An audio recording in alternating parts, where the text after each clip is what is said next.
இங்க ஒரு பெரியவர் காரை வேகமா ஓட்டிட்டு வந்து ஒரு பைக்காரை மேல இடிச்சிடுறாரு. அவனு கீழே விழுந்துடுறான். அந்த பெரியவரை யாரும் திட்டாதீங்க, அவரு மேல எந்த தப்பும் இல்ல, நான் தான் குறுக்க வந்துட்டேன்னு இந்த பைக்காரனும் சொல்றான். அதுக்கப்புறம் எல்லாருமே கிளம்புனதுக்கு அப்புறம் இந்த பைக்கு கீழே விழுந்தனால இவனோட பைக் ஸ்டார்ட் ஆக மாட்டேங்குது. அதனால அந்த பெரியவர்கிட்ட போய் நீங்க போற ரூட்ல தான் நானும் போறேன், என்ன பாதியில இறக்கி விட்டுருங்கன்னு இவனும் கேக்குறான். அந்த பெரியவரும் சரின்னு சொல்லிடுறாரு. இவரு ரொம்ப பதட்டமா இருக்கிறனால இவர் கை கால்லாம் ஆட ஆரம்பிக்குது. இதனா பார்த்த இவனும் நான் வேணா கார் ஓட்டுறேன் சார், நீங்க பக்கத்துல உட்காருங்கன்னு சொல்றான். இப்படின்னா இருக்கும் போது இவனுக்கு கால் வருது. நல்ல நேரம் முடியறதுக்குள்ள நீ சீக்கிரம் ரிஜிஸ்டர் ஆபீஸ் வாடானா அவன் ஃப்ரெண்டும் கால் பண்றான். அதுக்கப்புறம் இந்த பெரியவருக்கு கால் வருது. உங்க பொண்ணை கல்யாணம் பண்றவன் இன்னும் ரிஜிஸ்டர் ஆபீஸ் வரல, நீங்க ரொம்ப சீக்கிரமா வந்தீங்கன்னா உங்க பொண்ணை புடிச்சிடலான்னு சொல்றான்.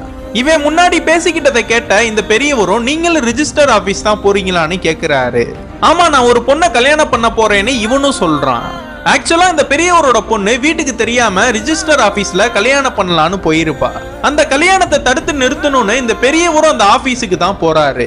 ஒருவேளை இவன் தான் நம்ம பொண்ண கல்யாணம் பண்ண போறானோன்னு இவன் மேல சந்தேகப்படுறாரு. அவன் கிட்ட வீட்டுக்கு தெரியாமனா இது மாதிரி ரிஜிஸ்டர் மேரேஜ்னா பண்ணக்கூடாதுப்பா, தப்புப்பான்னு எவ்வளவோ அட்வைஸ்னா பண்ணி பாக்குறாரு. அவன் இவர் சொல்றத எதையுமே கேட்காதனால கன்னை எடுத்து அவனை போட்டு தள்ளிடுறாரு. அவனோட பாடியை எடுத்துட்டு போய் நடு ரோட்ல போட்டு இவரு கார்ல கிளம்பிடுறாரு. இந்த பெரியவரும் அந்த ரிஜிஸ்டர் ஆபீஸ்ல நிக்கிறவங்களுக்கு நான் கால் பண்ணி மாப்பிள்ள வரமாட்டான், அவனை நான் போட்டு தள்ளிட்டேன், நீ பொண்ணை மட்டும் பத்திரமா பாத்துக்கோ, நாங்க ரிஜிஸ்டர் ஆபீஸுக்கு தான் வந்துட்டு இருக்கேன்னு இவரும் சொல்றாரு. அங்க வந்து பார்த்தா இவரோட பொண்ணுக்கு வேற ஒரு பையன் கூட கல்யாணமே ஆயிடுது.